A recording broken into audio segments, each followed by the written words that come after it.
স্বরাষ্ট্রমন্ত্রী সালাউদ্দিন আহমদ বলেছেন, আমরা ক্রিকেট বোর্ডে বাপের দোয়া মায়ের দোয়া কমিটি করিনি।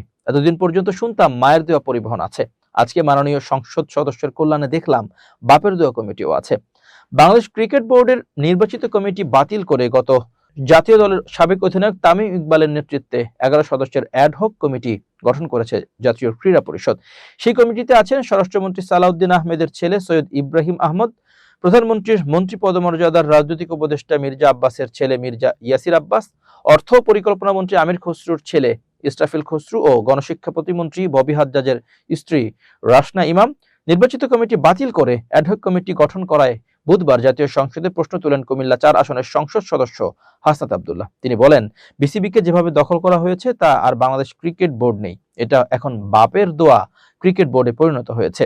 জবাবে স্বরাষ্ট্রমন্ত্রী সালাউদ্দিন আহমেদ বলেন, অন্তর্বর্তী সরকারের সময় বাংলাদেশ ক্রিকেট বোর্ডের তৎকালীন ক্রীড়া উপদেষ্টা ক্ষমতার অপপ্রয়োগ করে সারা বাংলাদেশের জেলা কমিটিগুলোকে প্রভাবিত করেছেন।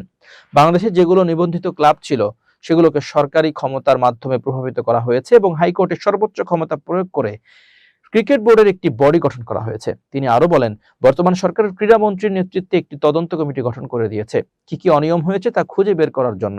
সেই তদন্ত কমিটির রিপোর্ট দেওয়ার পর তারা জানালো যে এখানে যথেষ্ট অনিয়ম হয়েছে। এরপর একটি আহ্বায়ক কমিটি গঠন করা হয়েছে।